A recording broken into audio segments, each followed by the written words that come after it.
Hello and welcome back to another episode of the RevRx podcast, where we show you how to thrive in faith, family, and health.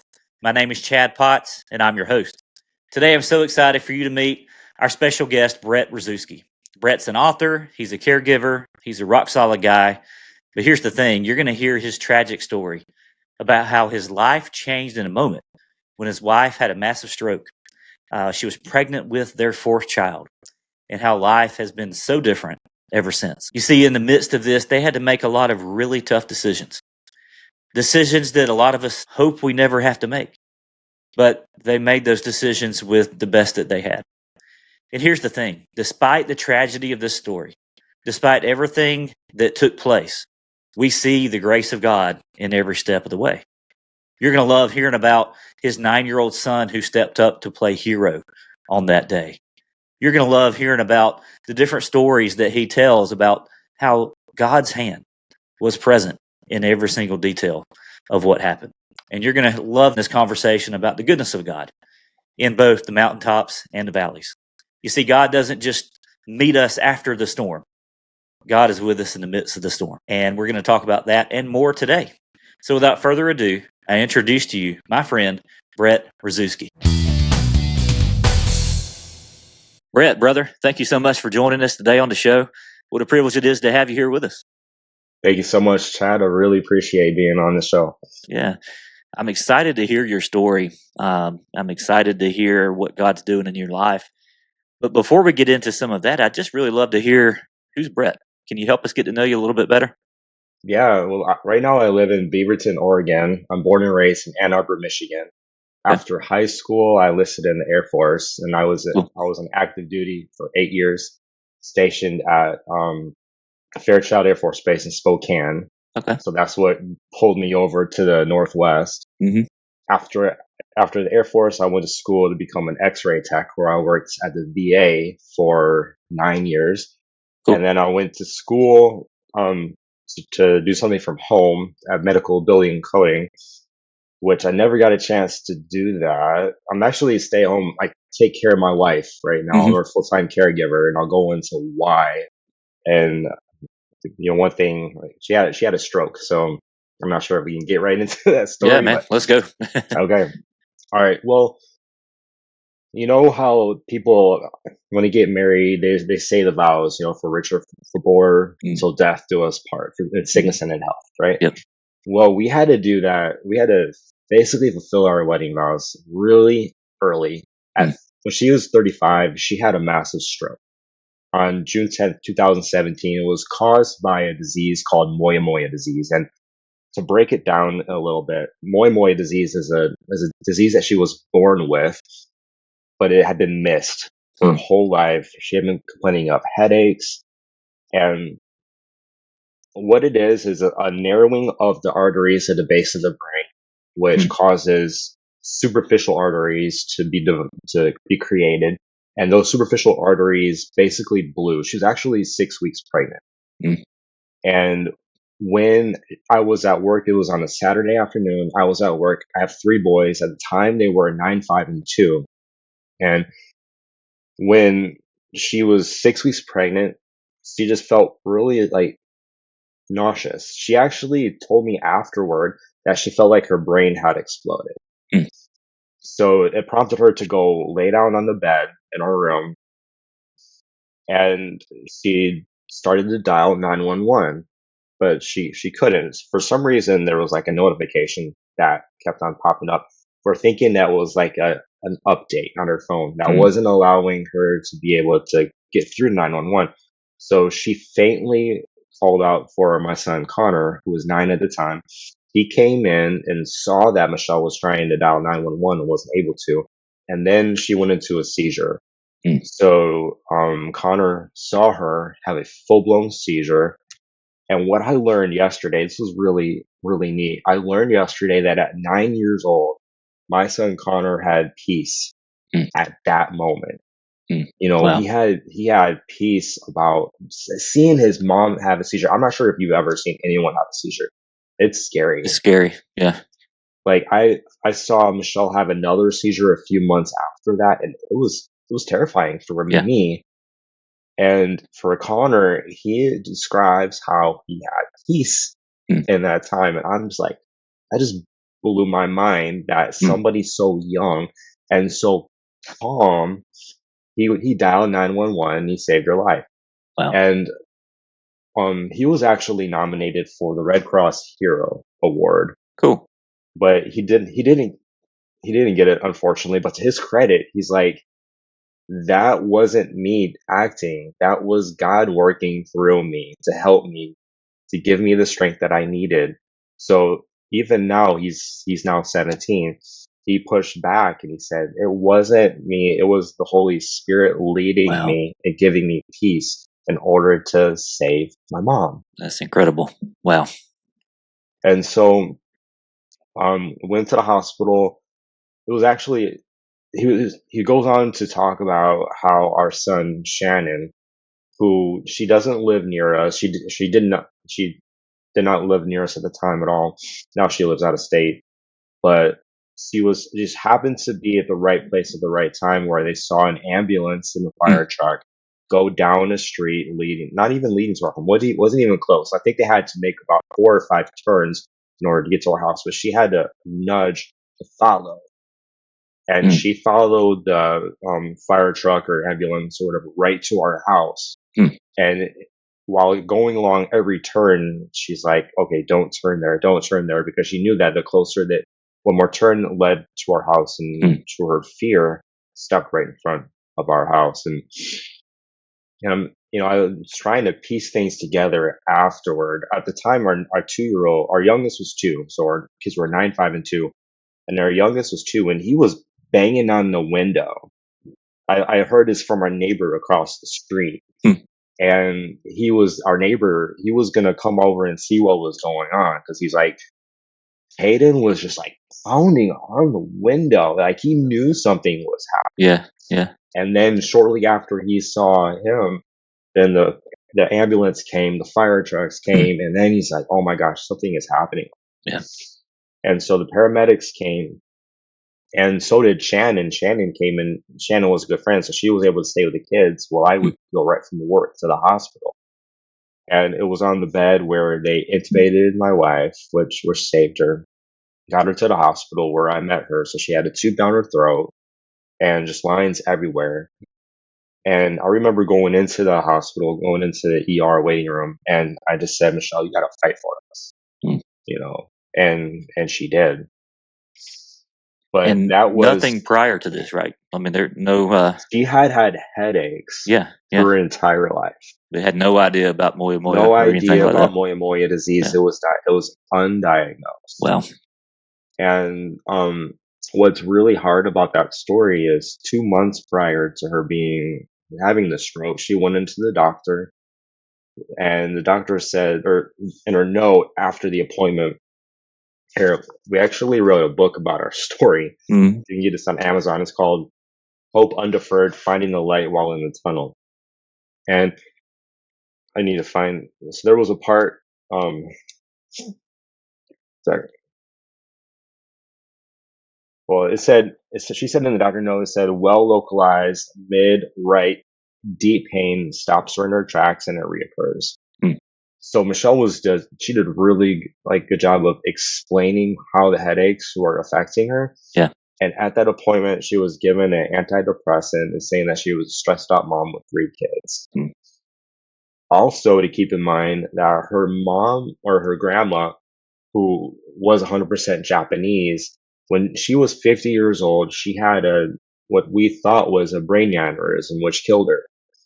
No autopsy was done, but now that we're thinking after Michelle had Moyamoya disease, and we know that it's hereditary, it's a rare disease, but it's more predominant in Asian women. Wow. And Michelle's grandma was 100% Japanese, leaving Michelle a quarter Japanese. And every time Michelle would go into the doctor appointment, she would tell the doctors that my grandma died of a brain aneurysm. So we had a family history of something happening, but it was missed. And if the Moyamoya disease had been caught, then a corrective surgery could have been done to prevent the stroke from happening. Yeah. So, and now she's left paralyzed on the left side. this so the stroke was so bad. It was a hemorrhagic stroke where she had 200 milliliters of blood pool on the right side of her brain, pushing the midline of her brainstem over about an inch to the left, pitching off her brainstem, which that was the doctors they told us, how doctors sometimes speak over you and tell you what is going to happen now. Well, the doctors told us that one, they said that the likelihood of Michelle's survival was grim. Like that's what the doctors kept on saying over and over, that it was grim, like she's not going to survive. And then the first 24, 48 hours were crucial. Yeah. So once she made it that far, then the doctors were like, okay, well, now that she made it this far, chances are she's going to be a vegetable for her whole life. Well, that didn't happen. And then the doctor said, well, now that she's aware, because of the brain bleed was so bad, it pinched off her brainstem, which she's not going to be able to swallow her whole life because the signal for swallowing starts in the brainstem. Well, she doesn't have any food restrictions. She can eat. She can drink. No restrictions at all. So awesome. God opened that up to her. Yeah. So there was just like miracle after miracle that happened to kind of get us to where we are. Yeah. Well, and that story brings up a lot of different places we could jump off from, but the big thing that's glaring for me is the fact that, okay, you're a, normal family, going about your lives, you're at work. This terrible thing happens. Yeah. And it completely transforms the trajectory of your life moving forward. In many ways. But I've heard so many times how God's working anyway, and how God has worked in that time after time again. There's this tendency today to think that, if God's really out there, or if God's really good, then he won't let bad things happen to us, right? And that's not biblical. No, it's not. And B, that's just not true. Yeah. Can you share a little bit about, okay, something tragic happened, but yet I still see God at work in the midst of it? Yeah. So right away, I remember when Michelle was at ICU. So she was in the hospital altogether for about 5 months in different hospitals and inpatient rehab facilities and skilled nursing homes. And while she was in ICU for the first 2 weeks, I just remembered I was on the elevator heading home after having been in the hospital all day. And I just remember that I said, God, I don't want this to go waste. I don't want any suffering to be wasted. Yeah. And it was through first, I want to say that if any of your listeners are not plugged into some kind of church or some kind of community, get involved now, start building, because it was that church community that pulled together. So 25 people in my church gathered when Michelle was waiting. We were all waiting for her to be done with the brain surgery. And then that started a chain of events that was just amazing. So my in-laws at the time, they were living in Spokane, Washington. After the stroke, they sold their house and they were actually living with us. They lived with us for 6 years to take care of Michelle while I worked full time. The church built an addition onto our home. Wow. So that so that her parents could live here to take care of Michelle. And not only that, but they had for 2 years, they brought meals to our house at least 2 days a week. And we're not talking about slim pickings. We're talking about leftovers. We eat the whole week, including 2 years of Thanksgiving with all of the fixings. So, wow. There's a verse in the Bible that said that God has prepared good works in order so that you may walk in them. Yep. And that was a constant theme throughout everything that people were doing for us. Their belief was that this was already prepared for them to do for us. Wow. And so for one thing, that's giving the church a testimony. Yeah. Well, it's the church. It's the church being the church. It's the church being the body of Christ. The church doing what it should be doing. Yeah. And I know there's a lot of people that might be listening to this that have that church hurt, And it is sad that there are churches out there that don't demonstrate the body of Christ the way they should. But that doesn't mean that's like how it is. Yeah. You just have to find the right community, the right people. And we Yeah. found that. That's so important, because I think a lot of times our experience with church maybe hasn't been that great. Mm-hmm. And unfortunately, that becomes the representation of Big C church, of Right. the entire church, Yeah. based on that interaction. But what I'm hearing you say, and what I want to reiterate right here for just a minute, is that, hey, if you haven't found your group yet, then that doesn't mean they're not out there. That doesn't mean that there's not a tribe out there. There's enough churches out there that are doing the right thing and being the hands and feet of Jesus to people in need, and taking care of their own. And they would love to have you be a part. So, I hear a lot of believers that say, I don't need church. I just, I read my Bible and I watch stuff on TV. And, to which I would say, that's just not the same. You're missing it, right? It's actually And- being obedient to being plugged into a group of believers, because, it's like when you're a part, like everybody has events that they go to for their businesses and things. Why do we have events? Yeah. We have events so we can be around the fire, right? Yeah. So Yeah. when you start stepping away from the fire, you start cooling off, Mm-hmm.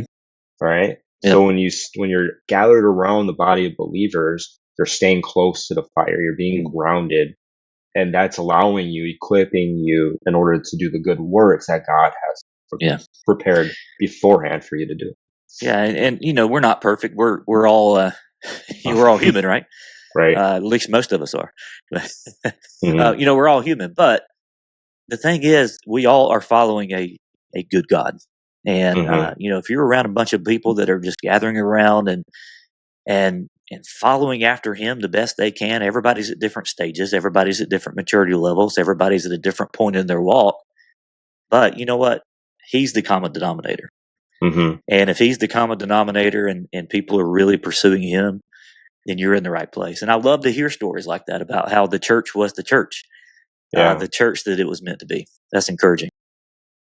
So I want to go back to answer more of your question about what God has done in us. So I want to talk about the baby for a minute. So Michelle was 6 weeks pregnant, and because the baby wasn't viable, the doctors again were saying that if we don't decide about the pregnancy, that meaning end it, there's a chance that Michelle could die. And they said, well, because Michelle, it was everything was stacked against her with the life, because she had a stroke, history of a stroke. She has Moyamoya disease. She was pregnant with those three things. Right. There was a high chance that she could have another stroke and die. Right. And I'm a firm believer of pro-life and the sanctity of life. Mhm. And I was, praying about this and talking to my pastors. And one pastor had told me, his name was Tom. He told me that God the Father allowed his son to die so that you will live. And what that meant to me was that, okay, well, I need to let my child die so that my wife would live, so that my boys would have mom growing up, because if something did happen to Michelle where there's a high chance that she could, they both would die. And then we'd be left without mom, without my wife. Right. And so another guy that I talked to, he said that he allowed the stroke to be so bad, her injury to be so bad, that God pretty much made the decision for me. But here's what that did for us.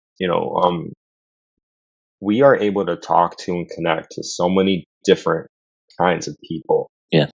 I'm a spouse caregiver, which there aren't that many, but there are some. There are some that are my age that are taking care of their spouses. Right. I can connect with those people. My wife can connect with people who have had strokes. We can connect with people that have had, abortions, because that's what we had. We can, like, all of these different things, but we've chosen to flip it on its head. Yeah. And rather stay in the pain. We're using that pain, we have a book, we're using that pain to turn into, I know it sounds cliche, but your pain to purpose. Yeah. Right. But I feel like it's given us another trajectory in order to connect with other people and to help them. I'm a big believer, and I say this a lot on the podcast. I'm a big believer that the things that we go through and the things that God delivers us from and the things that God delivers us through, maybe that's a better way to say it, Mm-hmm. um, is those things are meant for us to then turn around and help other people through. Yeah. Because there's something to be said for empathy. And I'm gonna take I'm gonna talk about the baby. Mm-hmm. A lot of people are very quick to say, I know what I would do in that situation. But Brett, I'm gonna assume your thought process for a minute. Correct me if I'm wrong. I think that probably nobody really knows what they're going to do in that situation until they are faced with that possibility. Would you say Yeah. that's pretty accurate? Yeah, definitely. Yeah. And a lot of times we're just we don't understand all of the complexity of some of these situations until we go through them. And so for somebody dealing with a situation like that, well, Brett, you're the perfect person to go to them Mm-hmm. and to tell them, not to tell them what to do, but to tell them how you've dealt with it and to tell them, the emotions that you have felt, the support that you have felt, and the different things that you've learned. Mm-hmm. And that applies to every aspect of this journey, doesn't it? You'd mentioned that your son he was describing some of that piece, Yeah. and you'd mentioned to me beforehand that was part of a speech.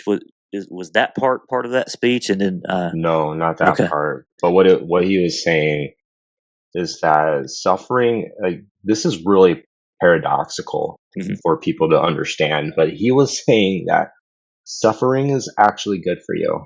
mm And then he was explaining to himself, because in the Bible it says,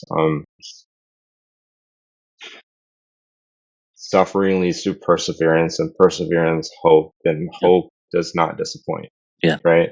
So he framed his thoughts basically that when we go through suffering, it's God's way of growing us. yeah, If you let it. yeah, yeah, There's so many points, there's so many times where people push back and they mm blame God.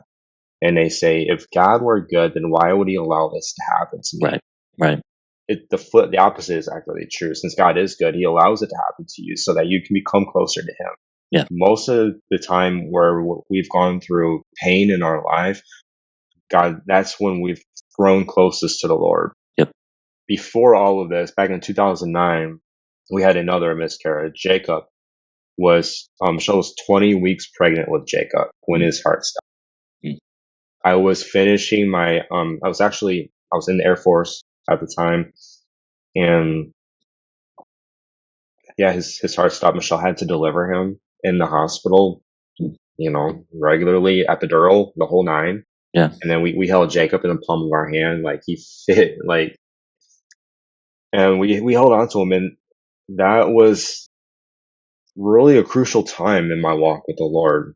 mm But I'm reading through the book of Judges right now, mm. and in Judges, you see the Israelites, they go up and down with their faith, right? Yep, They realize that they're crying out to God. God sends the rescuer, and and they're good. Oh, and then that's like how I was.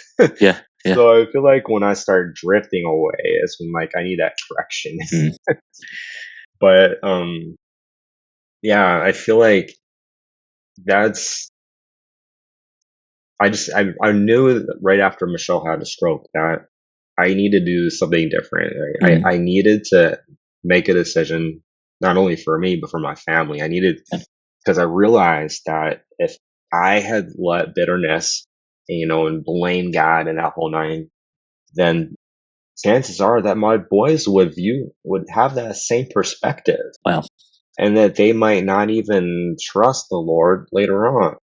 But I believe that through God giving me the strength to make that decision, my son was able to mm. make that speech in his class. That's cool. Isn't it? I was like, whoa, I was just blown away. Like, as I was watching it, I was like, he gets it. Yeah, yeah, He yeah. gets it. It's He's so 17 cool. and he gets it. Yeah. And there's a ripple effect to all of our decisions, particularly those decisions about faith. Hmm. Rarely do we make decisions and they're in a vacuum, right? It's going to affect other people. So I love that. Like your decision to let Hmm. God turn this into something to grow you rather than just be angry with God for it happening, Yeah. impacted generations to come. We have no idea what impact that may have down the road to his kids and his kids, Hmm. and so I think that's awesome. And then thinking about the truth behind that, yeah, suffering isn't pleasant. And, I think a lot of us spend our lives trying to avoid it, if we're honest. Nobody's like, suffering, sign me up for that. Right? Hmm. It's one of those things that we don't appreciate until sometimes when we're going through it, or a lot of times looking back. Hmm. And, we don't grow in our comfort zones. We Right. grow whenever we can't. And here's something God's been teaching me lately too, is that, as long as I'm in control and as long as I can Hmm. control everything, as long as I'm comfortable, then I feel like that's what I'm after. But you know Hmm. what? I don't have to rely on God during those times. It's in those moments where I lose control and I realize just how helpless I am. Hmm. And I realize that, I'm not in control of any of this stuff. I realize my need for the Lord. And, Yeah, uh, amen. and so, suffering can bring about great growth in our spiritual lives. And you said it right, if we let it.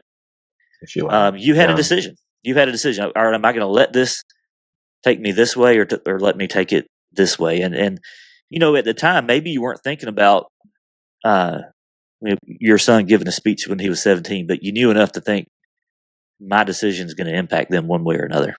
Yeah. And so I love that you were able to think outside of yourself, and I think God gives us that ability because I think we're born with this nature that wants to think about me, myself, and I. This inward bent on ourselves, if you will. Um, Hmm. but God gives us that ability through His Spirit to be able to say, it's not all about me. Let me look and see what else this may affect. And so, man, I'm excited to see your kids grow up and to see and realizing at that age of 9 that the presence of God was in him and that Yeah. the peace of God was in him. When I heard him say that, like I mean, most adults, they would freak out. Right. Right. Like I often go back, or I try to think about what would I have done if I were there. Yeah. And here's my thinking. So knowing what I was done, knowing what I did prior to the stroke, because here, the night that Michelle had her stroke, we had a fight. Mm, We were arguing, and she had told me that she's never felt that anxious before. mm, For that day, she did deal with anxiety, but she told me before I left that I have never felt this anxious before. mm. Is what she told me. Well, And then I prayed with her, I think, and I said, "I'm sorry, Michelle. I gotta go to work. I was running late." So I remember praying with her, and I kissed her on the forehead. Then I walked out of the door. And the next time I saw her is when mm, after she had her stroke. So, but before then, what I would have done if I were home and she were stressed, I would probably have taken the kids away from the house so that Michelle could have some quiet time. mm. And then if I had done that, I might have come home to my wife. Right. Right. So God was allowing me to be gone Yeah. for everything had to happen exactly the way it did in order Yeah. for us to wind up here we are now. Yeah. Yeah. And it's maybe a different path than you would have chosen to walk, Hmm. Yeah. but it's one that's glorifying God every step of the way. And I appreciate that about you. Some of the I guess some of the things that are important to you right now are telling your story Hmm. and providing people hope when they go through dark times, finding the light in the tunnel. I like that. Hmm. But then it's also raising awareness about Moyamoya. So can you tell us a little bit Yes. about that and how we can Yeah. kind of make people more aware of that condition and maybe make it to where someone else has it picked up a little sooner? Okay. So, it started with headaches, and headaches are really tough for doctors to Yeah. diagnose. I mean, they could be anything. They could be migraine. It could be stress. Yeah. But one thing that I want to say is that, after having complained to so many doctors over and over again and being told that it's nothing, we kind of gave up. Yeah. Because when you do a complaining and find out that maybe it's something that I have to live with, Mm-hmm. we stopped. Yeah. And what we learned afterward is that if Michelle had an MRA Mm-hmm. of the brain, so it's an MRI with contrast. Yeah. So if she would have had an MRA, it would have picked up the Moyamoya. Yeah. And then That picks up there's on the vessels. So that picks up, right? yeah. And then she could have had a surgery to Mm-hmm. correct it to prevent the stroke Yeah. from Well, happening. and that's big. In healthcare myself, I understand how much you've got to advocate for yourself because Yeah, the system is it is what it is. And we have thoughts, but that's a different conversation for a different day. But it's a system where you go in to see your doctor and they've got 20 minutes to see you, and right. they're assessing some things, and you're right, like headache is such a non-general symptom. It could be anything, and especially with a woman. It could be cycle related, just a lot of different things to. Hmm. But here's the thing: if you're getting a gut feeling that maybe there's something more than what I'm getting, if they're telling me, oh, it's fine, it's normal, but you just aren't okay with that, it's okay to push back. It's It's okay. it's okay to advocate for yourself, and it's okay to find second opinions, third opinions, whatever you need.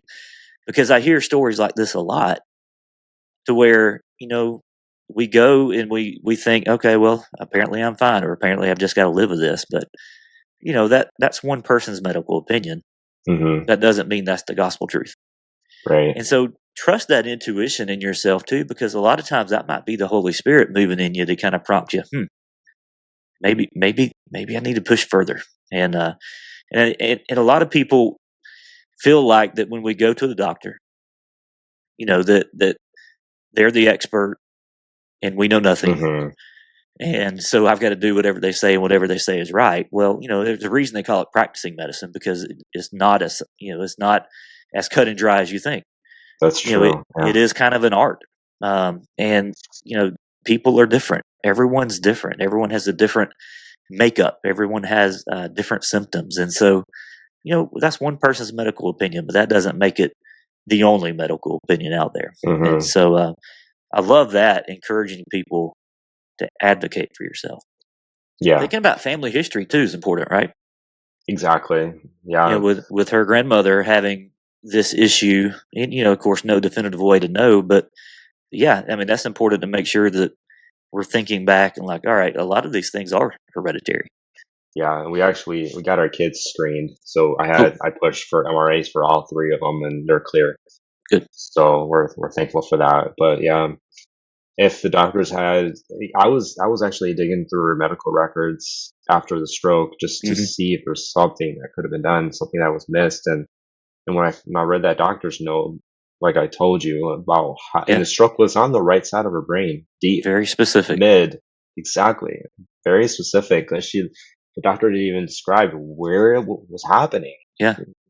And also another thing that happened with Michelle after that, she was having fainting episodes. Mm, So much so where the doctor ordered her to wear a Holter monitor to check her heart, gotcha. which came back normal. Yeah, that wouldn't have showed up. Yeah. So what it was, we're thinking, is that because so the Moyamoya, while the arteries are constricted, it was preventing blood and oxygen to get to the brain. And actually, our good friend Vince Murdoch, I'm not sure if you know, he's a UFC fighter, Okay. Yeah. and he was actually right before one of his fights, he had to get screened just to make sure he was clear to fight, and they found Moyamoya in him. Hmm. So much so that he had 100% blockage on Wow. one side of his brain. And some symptoms, I was talking with him the other day, he said some symptoms for him where he just felt like he knows his body really well because Yeah. he's such like a hard athlete, Yeah. but he started getting really tired Hmm. and started getting more fatigued. And that was like something that, but again, he was just thinking that it was something else. Then he found out that it was Moy Moy, and he was fortunate enough to have the surgery before something happened. Yeah. But Michelle was fainting; she was having these headaches, so there were like all these red flags. Mhm. But Well, and it's you can't go back and change it. right, But what you can do is raise awareness, yeah, make exactly. people aware of this rare disease, and tell people to advocate for themselves, because you know what, you might save somebody Hmm. from having to go through, or from death, or from having to go through some of the things that you've gone through. But I'm going to ask you something, and Go for it. take it or leave Okay. it. Would you change anything? That is a really hard question. Yes and no. Yeah. Yes, because um, I see how I was back then. My wife would come to me about how burdened she was, like with the three kids, with doing everything, with managing the finances, the grocery shopping, doing all of the things. Like she would come to me over and over and over again, and I wouldn't do much to take things off her plate. Mm. And it wasn't until afterward where I had no choice. Mm. The term is sink or swim. Yeah. Well, we sunk for a while. Yeah. Now I feel like we're treading water, and we're doing our best to stay afloat. But made me realize what I was actually doing, and now I look, for example, when you see a couple at a grocery store, who is usually the one leading the way? Hmm. Wife. Yep. And then when I'm looking, I'm like, that was me. I was the passive one, Yeah. letting her do all of it. Yeah. And then, and even one of my friends, he doesn't really manage the calendar. That's his wife's Mm. job. That was my wife's job. Yeah. My wife did all the planning. She did the calendar. She did the packing for the trips. Yeah. I don't have to do it. Mm. And it's caused me to grow and to become a better leader. Yeah. And so, yes, I would change it to have, so that she would have all of her faculties and she'd be able to walk. But no, because it's helped me grow and to become the person that God created me to be. Mm. Yeah. So it's, yeah, two sides to the same coin. I love that. That's a fantastic answer. And I've never asked that before on a podcast, so I appreciate you. I appreciate Yeah. you being honest and just really opening up to us today, because what we're trying to say is that, what, life's not life doesn't go the way that we want it to a lot of Hmm. times, and we're not in control of that as much as we like to think we are. We don't have control of that. What we do have control of is how we respond. How we respond, exactly. Yeah. And brother, your faith through it all is inspiring. And I appreciate you sharing that with my listeners today. Even when life takes a turn, and even when life looks different than you would have ever dreamed, Mm. God is still There's good and one. God is still with you. There's one point that I want to make. So, in the Bible can be misinterpreted a lot. So one verse that can be misinterpreted is 1 Corinthians 10:13, which says, "No temptation has overtaken you except which is common to man, but God is faithful. He will not allow you to be tempted beyond what you are able, but with the temptation, he will give you a way of escape so that you can endure it." Mhm.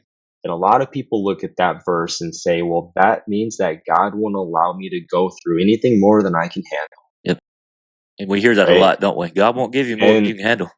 but if God would not allow you to go through anything more than you can handle, then what's the point of having him if you can handle everything on your own, right? But if That's and powerful. when and Paul in Corinthians, he talks about being like near death, like wanting, like, because he's been shipwrecked, he's been taken prisoner to the point of wanting to die. Right. Like he's suffering that much. And then he says that because my weakness is like his strength is proven in my weakness. I'm Hmm. not saying it correctly, but the point is like God's power is made aware by our weakness, by our struggle. Yeah. so that we can point him and say it's not us, so that there's no boasting in us, but it's power of God in us that helps us to get through those times. Yeah. Yeah. I love every bit of that. That's extremely, extremely powerful. And I see that in your son, who says it wasn't me. Yeah, I It know, wasn't right? me. It was him. So yeah, it's a lie. God won't give you more than you can handle. Yes, he will. You will. Otherwise, what's the point, right? Why do we Hmm. need him if we can handle it all? But here's the thing. We don't realize a lot of times how much we need him until we've got to have him. Yeah. And then when we rely solely on him, he comes through every time. And it doesn't mean he changes our circumstances. I want to make that Right. clear too. Yeah. Sometimes he does deliver us from our circumstances. A lot of times he delivers us through our circumstances. Sometimes And he makes you find the light while in the tunnel. amen. Amen. That's why I wrote this book, because some people, they don't see that trial ending and Yep. they feel like there's no light, Yep. there's no hope, but there is, and the hope is Jesus while you're going into that tunnel. So Man, so good. Well, Brett, tell us where we can find your book. If anybody out here wants to get in contact with you, if they're moved by your story or encouraged by your story, how can they reach you? How can they get into your world? so I have a website for my book. It's at hopeundeferred.com. Yep. But I've also started something called the Faithful Man's Journey, Hmm. because while I've been, talking with a lot of people, especially as X-ray tech, when I was working there, I talked to a lot of people, and some people, their husbands left after their wives had a stroke or some Mm. sort of illness, and that happens a lot. Yeah. So they decide to go the wrong way at the fork in the road. So I created the Faithful Man's Journey. There's a document, and I have a 6-day challenge Hmm. leading to a men's Bible study that happens on Friday mornings at 8 a.m. Pacific. Awesome. So I've kind of so if people are like struggling to find their own community, I Mm-hmm. have one for them that I can plug into. So Very people nice. can go to faithfulmansjourney.com and then get the playbook that I've created, which will help them lead towards get on discovery call with me. And then they can get plugged into that men's call where we really, help men sharpen each other. Yeah. As iron sharpens iron, one man sharpens another, right? Exactly. Yeah. Well, thanks, Brett. I'm going to put all those links in the show notes, but Cool. keep doing great things, man. You're doing tremendous work for the kingdom, and your story is encouraging. And I just wish nothing but blessings on you and your family. And man, if I can help you guys at all, you reach out. Thanks, But you Chad. guys check out Brett, the work he's doing. Pick up his book. It's going to be a great source of encouragement for you. And man, just keep being great for the kingdom. All right. Appreciate it, brother. Thank you for listening to the RevRx podcast. We hope you enjoyed what you heard today, and if so, we'd love it if you would hit that subscribe button so that you'll never miss a new episode from us. Also, feel free to leave us reviews and comments, as we'd love to hear from you. Be blessed and be the very best you.